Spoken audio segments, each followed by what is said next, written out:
આપણે શાંતિથી વાત કરતા હોઈએ અને આપણી જે કોઈ પણ વ્યક્તિ જોડે સંવાદ થઈ રહ્યો છે એ વિવાદની અંદર કન્વર્ટ થઈ જાય છે, તો પ્રશ્ન એ છે કે આવું શું કામ થાય છે? જ્યારે સંબંધોમાં વારંવાર એવું સાંભળવા મળે કે મારા માટે આટલું પણ નહીં થાય, મેં તો તમારા માટે કેટલું બધું કર્યું છે, તો સમજજો કે અહીં પ્રેમ નથી, પણ એક એવી અપરાધની ઝાડ છે જે ધીમે ધીમે તમને એમાં ફસાવતી જાય છે. ખરેખર તો પ્રેમ શું છે? પ્રેમમાં એક સ્વીકારની ભાવના રહેલી છે, સુરક્ષાની અનુભૂતિ તથા માન આપવાની ઈચ્છા હોય છે, અન્ય જોડે પ્રેમથી જોડાવાની એક તરસ આપણને જોવા મળે છે. જો આમ નથી થતું તો સમજણ નથી પડતી કે ઘણી વખત આપણે પ્રેમ અનુભવીએ છીએ કે પ્રેશર અનુભવીએ છીએ, અને ધીમે ધીમે આપણે એક પ્રકારના ગિલ્ટ ટ્રેપમાં ફસાઈ જઈએ છીએ. ચલો ઉદાહરણ દ્વારા આ વાતને આપણે વધારે સ્પષ્ટ રીતે સમજીએ. મિત્રો, મહાભારતમાં પિતામહ ભીષ્મ એક સ્વનિર્મિત અપરાધ ઝાડની અંદર ફસાઈ જાય છે.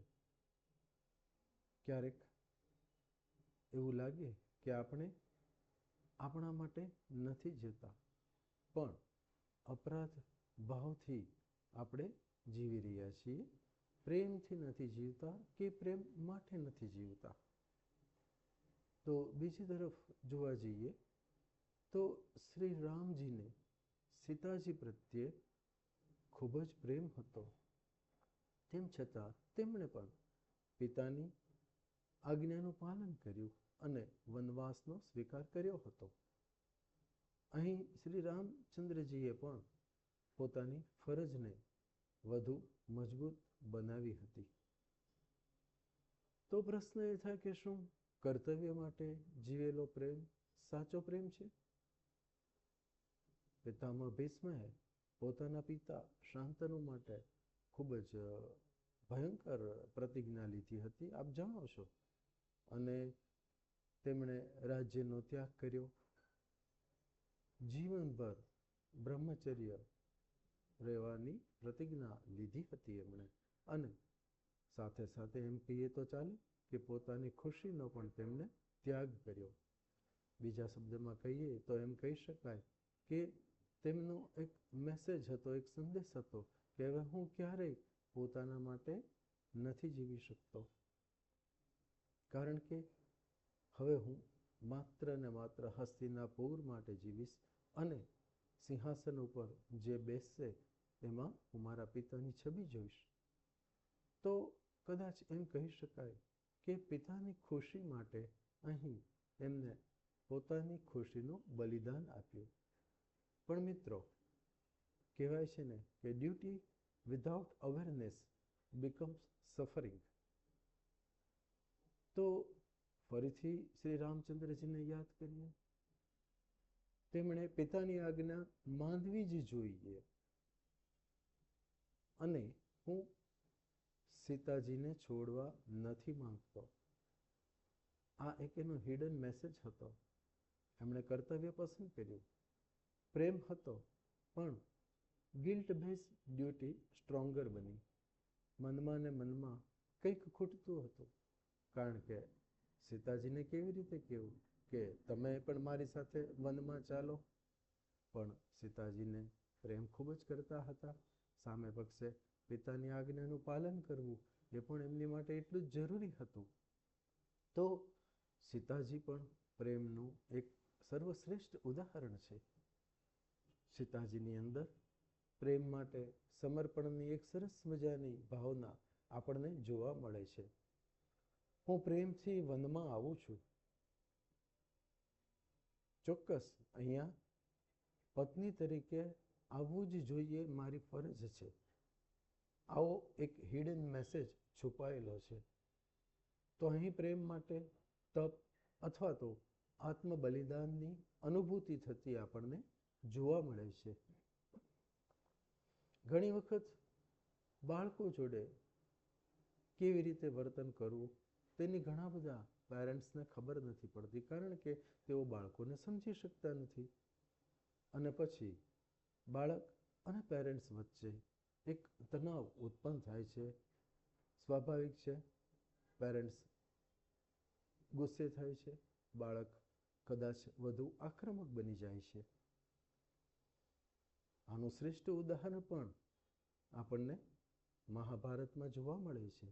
જેમ કે મહાભારતનું એક પાત્ર એટલે કર્ણ. કર્ણનો પ્રેમ સ્વીકાર માટેનો હતો. નાનપણથી જ જોવા જઈએ તો કર્ણ પોતાની ઓળખાણ માટે સતત જજુમેલી વ્યક્તિ છે. દુર્યોધન પ્રત્યે એની અતિ વફાદારી આપણને જોવા મળે છે. એનું કારણ શું હતું? કારણ માત્ર એટલું જ હતું કે પ્રથમ વખત જો એને માન સન્માન મળ્યું હોય તો એ દુર્યોધન દ્વારા એને મળ્યું હતું. મહાભારતમાં દુર્યોધનનું પાત્ર પણ એમ કહો કે માત્ર ખલનાયક નથી, તે પોતે પણ અસુરક્ષા, અહંકાર, સ્વીકારની ભૂખનું એક જીવંત ઉદાહરણ છે. પિતા અંધ, જેને પરિણામે ભાવાત્મક માર્ગદર્શન જે મળવું જોઈએ તે એને મળ્યું ન હતું.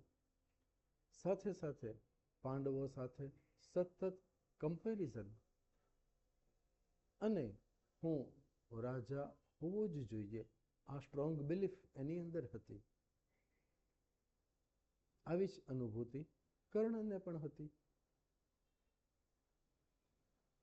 તો પ્રશ્ન એ થાય કે શું પ્રેમ માત્ર એક લાગણી છે કે દરેક વ્યક્તિ અલગ અલગ પ્રકારનો પ્રેમ કરે છે?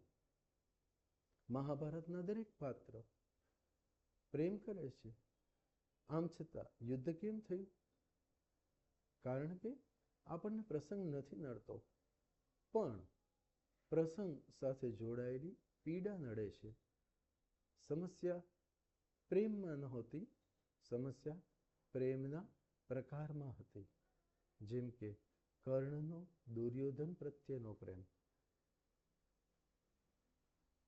પિતાનો પોતાના પુત્ર એટલે કે ધૃતરાષ્ટ્રનો દુર્યોધન પ્રત્યેનો પ્રેમ, પણ એની પાછળની હિડન ઈચ્છા હતી કે રાજ્યમાં રાજ કરવા માટે પોતે એવી વ્યક્તિ છે કે જેની સાથે અન્યાય થઈ રહ્યો છે અને આ જ વસ્તુ પોતાના પુત્ર સાથે થઈ રહી છે.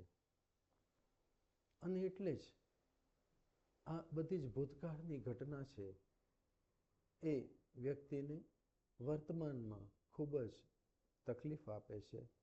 એટલે જ એમ કહેવાય છે કે ભૂતકાળમાંથી બહાર નીકળો, કારણ કે એક કડવો અનુભવ તમને તોડી પણ શકે છે અને ઘડી પણ શકે છે. નક્કી આપણે કરવાનું છે કે આપણે શું પસંદ કરવું. જાણતા અજાણતા તમારી લાઈફનું રિમોટ કંટ્રોલ બીજા કોઈના હાથમાં આપી દો છો. જેમ કે કર્ણએ પોતાની લાઈફનું રિમોટ કંટ્રોલ દુર્યોધનના હાથમાં આપી દીધું હતું. પછી એને ગમે કે ન ગમે, દુર્યોધન જે નિર્ણય કરે તેમાં ચોક્કસપણે તેને સાથ આપતો હતો. ઘણી વખત પતિ પત્ની વચ્ચે પણ આવી જ સમસ્યા સર્જાય છે, જેને કારણે બંનેના સંબંધોમાં દૂરતા બની રહે છે. જ્યારે એક સાથે જીદ કરે છે, રડવા લાગે છે અથવા બચાવાત્મક બને છે. જેમ કે તમે હંમેશા મારી જ ભૂલો કાઢો છો, તમને મારો પ્રેમ દેખાતો નથી. આ ગેમમાં પતિ પત્ની નાની નાની વાત પર એટલો મોટો ઝઘડો કરે છે કે બંને એકબીજાથી અલગ થઈ જાય છે અથવા બોલવાનું બંધ કરી દે છે. ઘણીવાર શારીરિક નિકટતા ટાળવા માટેનો આ એક અજાગ્રત રસ્તો પણ હોઈ શકે છે. અને આનો જ એક બીજો પ્રકાર દુર્યોધનમાં પણ જોવા મળતો હતો. તેને પણ એવું જ લાગતું હતું કે પિતામહ ભીષ્મ હંમેશા દુર્યોધનની જ ભૂલ જોયા કરે છે. સામે પક્ષે પાંડવ પુત્રોની એમને કોઈ ભૂલ દેખાતી જ નથી અને વાત ક્યાંથી ક્યાં સુધી પહોંચી જાય છે. આવી જ ઘટના ક્યાંક ને ક્યાંક ઓફિસમાં પણ બને છે, જ્યાં ક્યારેક કર્મચારી અને બોસ વચ્ચે તણાવ ઉત્પન્ન થાય છે. આમ થવાનું મુખ્ય કારણ એ છે કે તમારી અંદર 3 અલગ અલગ વ્યક્તિત્વ વચ્ચે ઘર્ષણ થઈ રહ્યું છે.